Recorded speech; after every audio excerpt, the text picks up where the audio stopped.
Hey Ross, sauce it up. Hey,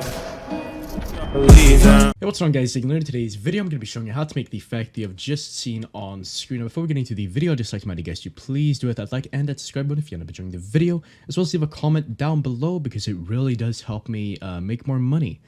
So yeah, without further ado, let's get straight into the video. So the first thing I want to do is just get some creative cinematics from somewhere. Down in the description, you will find a link to Spixy's creative cinematic pack. The ones I'm using are taken directly from Apie's pack. Of course, it is pretty much the only thing I've taken directly from there, so please don't sue me. So I cannot share those with you guys, but once again, the actual Spixy pack will be down there. So just go and download those, and then just go ahead and follow my lead here. So the first thing I want to do is just drag those in. Just make sure that I can actually find those on my second monitor here. And there they are. So I'm going to start off by just showing you guys how to actually time remap these. Then I'm going to show you how to get the actual AP text. And you will need to do that with After Effects. Unfortunately, you can do it in Vegas as well, but it is just so much easier in After Effects. I'm going to be showing you how to do that. But let's get started with the time remapping first. So the first thing you're going to want to do is just compress these. You just hold Control on your keyboard and drag it in. This is going to try time stretch it. Just sort of make sure that, sorry about that. Just make sure that it's sort of halfway in here. But you also want to make sure, so we're going to start our sort of thing roughly here. I'd say, let me just make a marker here.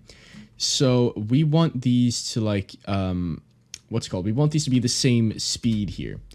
And it's very, very important that they are the same speed in order to for the flow to actually sort of like stay like good, if that makes sense. So I'm going to compress this, but we're not going to compress this as much because if they are different lengths and you compress them different amounts, then they're going to be different speeds. So I'm just make sure that these two are roughly the same speed here. They probably won't be on the first try, but we'll see.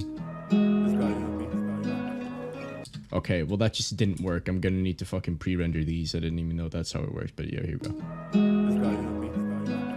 Yeah, so as you can see, it is just a the first one is just way quicker. So let's try and fix that.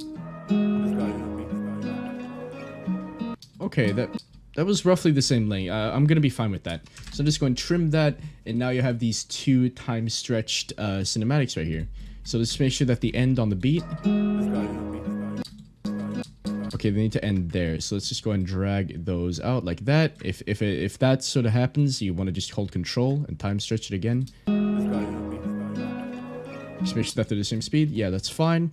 Now this is going to be obviously at the start of the song, and you do want a song that's just completely quiet. So just make sure that you have something to actually sync these with. Now what you're going to want to go ahead and do is just add velocity to the first one right here. I'm going to go ahead and just add markers sort of like that, and one at the end as well. So once you've got that, what you're going to go ahead and do is set these middle ones to like 20%. Set this first keyframe to like 300%, and the last one to like 300% as well. Now go ahead and set this to fast and set this middle one to slow. And now just go ahead and Control C and paste these attributes onto the second cinematic here. And then just go ahead and drag that to the right or to the left, depending on how it actually looks. But let's play this back and make sure that we have actually time remapped these decently.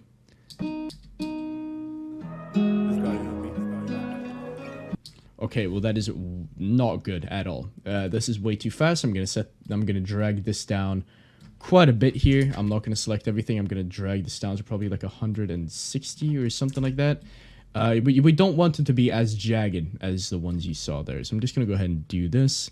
Now I am realizing that I am rambling a bit, so the time marks or the timestamps will be in the description or in the toolbar, whatever you call it, the time thing, if you don't really want to watch this. So yeah, just go ahead and skip forward if you don't know how to do this. But yeah, like here. Yeah, that's alright. We can just go ahead and add a marker in the middle there. Just delete these. After that, just add in the middle, delete. Make sure that they don't, do anything weird. Set this to slow, set this to slow, and now we have time remapped cinematics here, which is great. So now what we're going to go ahead and do is actually get the text sorted out. So in the description, you will find an After Effects sort of project file. You're just going to want to go ahead and change that text by just, it'll be a tutorial, so just follow the tutorial and export the text in RGB plus alpha. So when you do that, you just add it, you just click export and you add to render queue. and then you go down to the lossless setting. It'll be like a blue text. You click on that, and then what you do from there is just go ahead and set that to RGB plus alpha. And once you have exported that in one big thing, it'll actually render out, and it'll look decently. So let me just go ahead and find the place where I exported this. All right, I have found this text. It's not really the correct text, but it's fine because we just need the principle. So I'm just going to go ahead and cut that out there. I'm going to go ahead and split that there, and I'm going to drag this to where the text changes. It'll be right there just in the middle. The text will change in the middle. And then just do that and do that. Now once you've done that, go to Properties, Media, Alpha Channel, Straight Unmatted, and both of them will just become transparent like that. So now what we're going to go ahead and do is actually just add blur curves to these. So just search for blur curves, just add it, go like 6 frames from the middle on the first clip. So 1, 2, 3, 4, 5, 6. Z distance keyframe, add a keyframe, go to the last one and zoom it out. So let me just make sure that they do zoom out. So that we'll set to like 1.5, drag that in, set that to slow. Go to the second clip, go like 10 frames forward after we keyframe the Z distance. Add a keyframe on 1, go back and set this to 0.5 and set this to fast. So now once we've got that, we should have a pretty smooth transition in between these. So let's see. As you can see, that does look pretty goddamn smooth. So now what we're going to go ahead and do is actually render these out. So just go ahead and select that. Just go ahead and go into, I'm going to go ahead and save this actually. Go into File, Render As, obviously, and then just go ahead and render it out. And I'll probably just keep talking to this entire thing because I don't really feel like trimming it. Just go and select whatever you want and then just render it out. And hopefully it won't take too long. The reason we are doing this is so that we can actually add a transition out of these cinematics before the actual, before we need to go to the actual clip. And in addition to this, we're doing it because we can add like stuff like blur and like lens blur, stuff like that, without actually having to like do a lot of weird shit. So just add it on top, just drag it in on top, remove the audio track, and then just go ahead and mute these 2 tracks. You can also delete them if you want. I personally wouldn't really recommend it, but you can do whatever. I'm just going to go ahead and fade this in a bit, just like that. We're also going to go into our video effects tab and search for a lens blur. Now this will be in the BCC plugin, of course. So just go ahead and select either of these options. I'm just going to go ahead and select the default right there. And we don't really want the audio scale to be that high. We want to set it like there, probably. And then we just go a bit forward, do that, set that to 0, and set this to like a fast fade. So we want it to be sort of like that. And then what we want to do is we want to go to the middle, and we want to set this to 5 again, and drag that roughly to the middle, set that to a slow fade. Go back here, set this to 0, set that to a fast fade, and then go here and set this to 5, and then set the middle keyframe to a slow fade. So essentially what it'll be like blurry here, and then it'll get blurry in the transition, and it'll get blurry towards the end as well.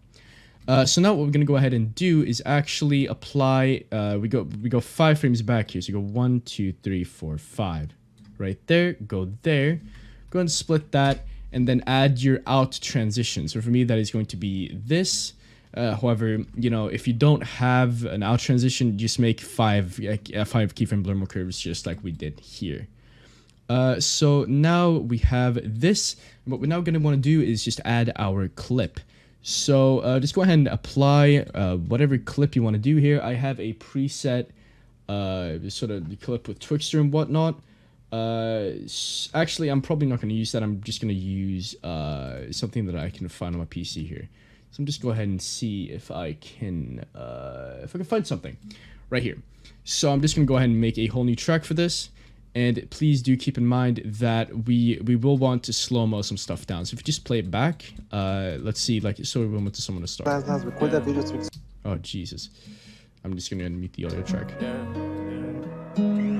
Hey, Ross, sauce it up.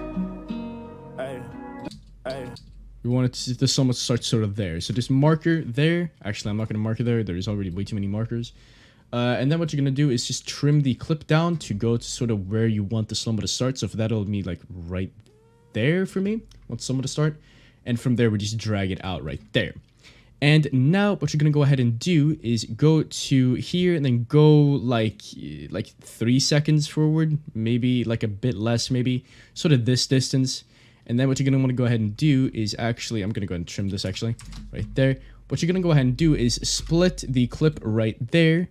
And now what you're going to go ahead and do is actually calculate how many frames are here. So we have a frame in 35 until we get to 5. So a frame in 35 plus a frame in 11, so that is a frame and 46. So, or 3 frames and 46. So now let's divide 3 frames and 46 by 2. So that's 3 times 60. That's 180 plus 46, and we have 227 frames. So let's divide 227 by 2. 227 divided by 2. It's going to be 113. So now we go 113 frames forward, which is going to be it's going to be 153.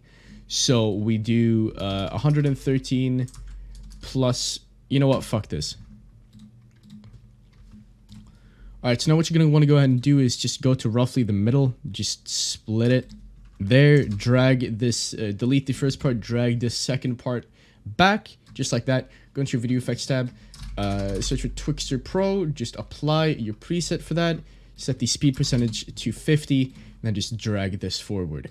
And if you've done it correctly, it should sort of sync up perfectly here. It's not really perfect for me, it doesn't really matter, it's just a tutorial, but I would recommend that you do this perfectly for yourself. So now what you're going to want to go ahead and do is actually render this part out as well. So I'm going to go ahead and do that. Now the reason you're rendering this out is because you're going to want to apply a whole lot of effects here. That just will not work well with Twixtor. The main one being the transition preset that you need to apply to the start of the clip to actually make the transition from the cinematics to the clip smooth and just sort of flow.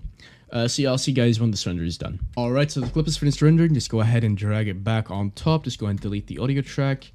And I'm actually going to go ahead and delete this as well. So I'm just going to go ahead and drag this in. I'm also going to delete the audio track for you because fuck it.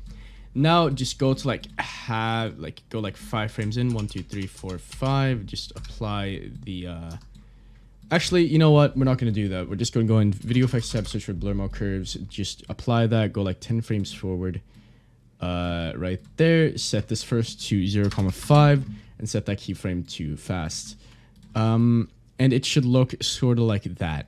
And now what you're going to go ahead and do is just go to your video effects tab, search for hotspots. Just go and drag default on to this. Go and set the saturation to like 0, and set the threshold to a bit above like 0.15 maybe. Now go ahead and add some glow to this as well. Just default glow. Make sure the threshold is high and just set it to like a very low number, and it should look sort of like that. And now what you're going to want to go ahead and do is actually apply your ident to this. So I will have a lot of my ident templates in the description.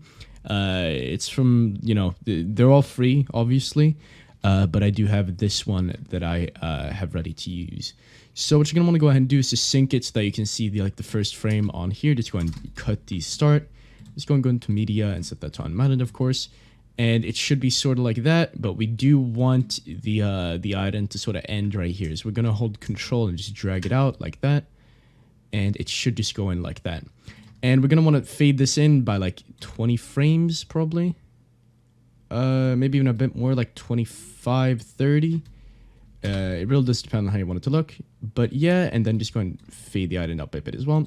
Now what you're going to want to go ahead and do is add a beat shake to this second part. I do have a beat shake in the description. It is just among the presets. It's not the greatest, but you know, if you don't have your own beat shake, then I don't know what to tell you. Just go ahead and add that, and that was the wrong part right there. Just add it right there, and as you can see, it looks pretty decent. So now, as you can see, we do have this, but we do need one more thing, and that is going to be the hue shift. Actually, 2 more things. We need to do the hue shift, and we need to do the overlay in the background. So the first thing is going to be the hue shift. We're just going to our video effects tab, search for hue set bright, drag default on there, go to the first frame, right there, keyframe it 0, go to the end and set like -1 or 1, depending on what you prefer. As you can see, the ident changes color, which is very cool. And now what you're going to want to go ahead and do is go into the description and download the overlay. Alright, I've gone ahead and dragged in my overlay. It should look sort of like that. So now what you're going to want to go ahead and do is just delete the audio track and set the compositing mode of this to add. Now just go and drag this underneath the ident, and you will need to actually render this out. Surprisingly enough. So if your ident is green, what you're gonna want to go ahead and do is just add hue set to this, then just shift these until they are green. Now just go ahead and click on the S tool right there and go ahead and render out the entire overlay. Now the reason you are doing this is because you will need to match the colors of the overlay to the colors of your ident. And you cannot hue shift both your overlay and your ident to be on the same, rainbow color the entire time if they start off as being two separate colors. So now just go and drag in your new ident or your new overlay right there. They should both be the same color at the start. So now just go ahead and split it right there, fade it out a bit. Add hue set bright, keyframe it to 0, and set it to 1 or -1, depending on what you did for the ident. You want it to be the same. And now, as you can see, the colors are the same. So that is very, very cool, very, very nifty. And yeah, that is really it. So now what you've got is you have the text right there, and you have the ident right there. So now what you're going to go ahead and do is just listen back to the actual audio here for some effects that we want to make. Alright, what you're going to want to go ahead and do now is just fix up the Twixtor essentially. So you go into your Video Effects tab and search for Twixtor Pro. Just head over here and apply that to the final thing. So now what you're going to want to go ahead and do is just listen back to the music to decide where you want the Twixtor to go. And it'll be right there. So what you're going to go ahead and do is just keyframe it right there. Just go there, go like a couple frames forward, maybe set that like 30. And we want the kill to be here, right? We want the kill to be here. So what you're going to want to go ahead and do is just go like 6 frames back from there, maybe like that. Go here and drag this up until you have the kill. For me, that's going to be right there. Go like 2 frames forward, set that to 50. Now what you're going to go ahead and do is actually just render this entire thing out. I'm going to go ahead and save this and just render this entire chunk out. And I'll see you guys once this render is done. Alright, so it is finished rendering. Just go and drag it back in, and then just go and delete that, replace it with this, and remove the audio. Now what you're going to want to go ahead and do is just figure out the audio. So essentially, let me just go ahead and drag up my reference right here. Obviously, I do have a reference for this. There's a lot of shit that needs to happen. So let's actually start off with the audio for the intro here. So obviously, I can't give you guys any specific presets, like the direct ones I use, because I use the ones that are from Apie. You will be able to follow me directly if you have Apie's pack, but if you don't, there are some filler presets in the description that you can use. Now, the plugin I'm using for this video is going to be Ambience. It is what Apie uses as well. And I have a whole nother video on that and how to install and how to actually make your presets and stuff like that. So the link to that will be in the description. Please do go ahead and watch that if you don't already know how to use Ambience. So now what you're going to go ahead and do is just split the audio right here and right here, but like during this part. So now what you're going to go ahead and do is just drag that down, just sort of make something like that, just fade that out and like cross fade these just like that. But this bottom one will need to be sort of a slow fade. And just do the same thing with the other side. Make that fast, make that slow, and you want it to look sort of like that. Now go ahead and go into this, go into your track effects, go ahead and go up here, add ambience, add OK. Go ahead and click on here and open up the Apie Echo. Now go ahead and add another effect to your track, and that is going to be the there we go, the resonant filter. Go ahead and drag that down to like 1,000, 2,000, something like that, and let's go ahead and see how this sounds. That sounds pretty good. So now what we're gonna go ahead and do is just go to like 945 right here, and what you're gonna go ahead and do is just go sort of let me just add a marker here. What you're going to want to go ahead and do is actually just split the clip at 10:11. I mean, it won't be 10:11 for you, but it'll be like sort of here in reference to the actual kill. So it'll be like sort of where you want the first echo to start.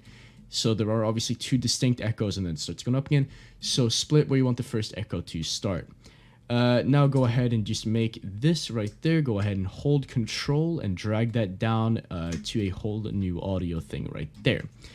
Then just go ahead and go sort of like right here and fade that out. Then just go ahead and go to 10, like 30. It'll be sort of like this length. So it'll be 945, 10, 30. It'll be like 44 frames right here. You want it to look like that. And now you're going to want to drag this all the way back until the actual impact. And it'll look sort of like that. So now you should have something like this. You're going to want to drag this up just like that. And you're going to want to drag this out like that. So now you'll have something that looks like that. Next, what you're going to go ahead and do is just head over to like 15 frames forward. And you're going to want to go ahead and just copy the next part, essentially. So you just drag the top part out, hit split, and just go ahead and control this down, fade that back, and then drag it back out and do that. And now you have this this part of your actual like what's actually supposed to be here, down here. And just go and make sure that it's 12 right there, and make sure it looks somewhat like this once again. So I should have this. There should be like one part. There should be the first echo you hear. There should be the second echo that you hear. And now we're gonna get started on the actual like stuttering up. So we're gonna add 3 new audio tracks right here. I'm just gonna drag this down for now so that we don't get confused. So just Control Q, 1, 2, 3. Hold Control on all these and drag those up. So now what we want to do is just go here, drag this out, split this right there, drag that down, drag that a bit out, and fade it up again. And now you have these 3 distinct parts. And as you can see, this has taken us from 945 to sort of like 1110. So just figure out how many frames that is for you. It's going to be like a frame. So that's 1 second 15 until we get to 11. So it'll be like 1 second 30 right here until we get started on this build up back. And this build up back right here is going to look sort of like this. So we want to just split these into 3 distinct, like equal parts sort of until we actually get to the impact. And then we just want to separate these like that. Then we drag them all up like that. And we drag the volume or the gain down to like 10, I would say. Roughly like that. And now what you're going to want to go ahead and do is actually apply the echo or the ambience to these once again. So if you have the AP pack, you can follow along and apply the AP, just the AP echo, the normal echo. But if you don't, then you're just going to have to use either you come up with new ones from the video that is linked, or you just use the one that the default one that I have linked as well. Now either of them work obviously, but it will sound a whole lot better if you have AP's actual preset, of course. Pretty self-explanatory, but still, I'm just gonna go ahead and add ambience to all of these different audio tracks right now. And after that, we should be good to go. You can also, if you think that it sounds better, you can also add resonant filter to these if you want. Personally, I won't be doing that because muffling isn't really the goal here. But once we have added ambience to all of these, we can get started with the sound effects. So the exact overlay buildup that AP uses, I actually already had on my PC before I bought the pack, so I am very confident in giving that away. So that is going to be linked in the description. It is going to be called, let me just wait for it. It is called the Overlay Buildup 1, I think. It'll look something like that. So once you've dragged that in, we're going to drag that to a whole new sound effect here. And we're just going to listen back to it. Let me just isolate it and let's listen back to it. As you can see, it sounds sort of like that. So we're going to go to the impact and we're going to back that off. We don't really want the last sort of weird part. So we back that off, split that right there. Apply ambience to this, just the normal AP preset. And once we've done that, we should be good to go with this. So now what you're gonna want to go ahead and do is just add your pump sound right here. So let me just go ahead and add that. as well.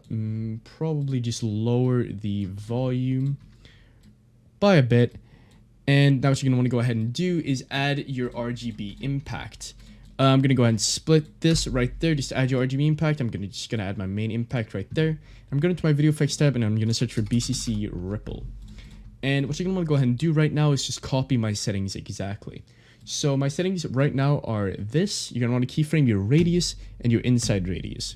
And you're going to want to go up to like here, probably like roughly like 25 frames forward. And you want to set the radius to 1200 and you want to set the inside radius to 1100. Just like that. And it'll look like that. Now just go ahead and go down here, set both of these to fast, and drag the ripple, the BCC ripple effect up in the FX chain until it is at the top. And this is going to make the ripple look so much better. It really does look awful if you're not the one, if you don't do this. But yeah, it's going to look like that. Obviously your shake will be a bit different, but you will have a ripple like that. So let's play that back. Just like that. And now what you're going to want to go ahead and do is just go back to the start here and let's add some effects to this. So let's go to like a bit before, just wherever really, where you want to start the actual, the effect. Go up to your video effects tab and search for BCC, what the fuck is it? It's called temporal blur. That's what it's called. Drag the default on, set the amount to 0, keyframe it, add a keyframe. Go to like a bit forward, set the amount to 15. Go a bit forward again, set it to like 2. Go a bit forward again, roughly, like make sure you get like 2 separate waves of this and make sure that it ends in 0. So you want it to look roughly like this. So you want it to go up and down, and that is really it. We maybe want to have this at like 5 so that it doesn't like end up being weird. And then we just apply the preset to the second part right here, just 5. And it goes like there, and then we just keyframe it, and there we go. And now it should look sort of like that. And what we're going to want to add here is actually pretty simple. So we're going to our video effects tab and you search for uni.vhs. And then we drag this preset on here. Now I'm just gonna scroll through my my settings for this. I don't really feel like making a separate keyframe just for this, or a separate preset. Just go ahead and copy this. The blend with original should be set to 0 there. And as you can see, these are the settings. So what we're gonna go ahead and do is just go down here, keyframe mix with original. It's going to be set to 100 at the start, and then just go a bit forward, set it to 0, and set this fade to fast. Now, go into Video Effects tab once again and search for hotspots. Go ahead and just apply default. Set this once again to 0.15. Set the, and then just keyframe the saturation and the threshold. Now, just go drag the threshold to the end right there. Go like here, like 2/3 of the way in, set it to slow. Drag the saturation here, go forward, set the saturation like 0.5, set that to slow as well. And as you can see, it does look like that. Now, if you want more color leaks with the uni.vhs, we can always change the red offset, as well as the blue offset, sort of stuff like that, and it'll make it a whole lot better. And yeah, that is pretty much the last thing we have to do. We need to do one more thing though. We just want to add a new video track. Just insert generated media, solid color, add. Okay, let me just make sure that I have this right on my second monitor right here. We need these to be, let me just count the frames. Okay, we need this to be 11 frames and we need to be black. So we just make the solid color black like that, and we want to make this 11 frames. So we'll go to 48 right there, split it right there. And we're going to want to fade this in like that and like that. So now just make this a slow fade and make the other one a smooth fade like that. And now what you're going to want to go ahead and do is just layer these on top of each other. So we're going to want to drag that so that it looks like that. Obviously drag the overall opacity down to like 50%, sort of like that. And then just go and hold control, drag them to the left twice like that, and create a new copy. Don't create a reference. And you'll get that, and that is going to match with the glitch in the background. And yeah, that is really about it. Thank you guys so much for watching today's video. Now, if you did enjoy, like down below, comment, subscribe, all that good shit. And I'll see you guys in a couple days, and peace.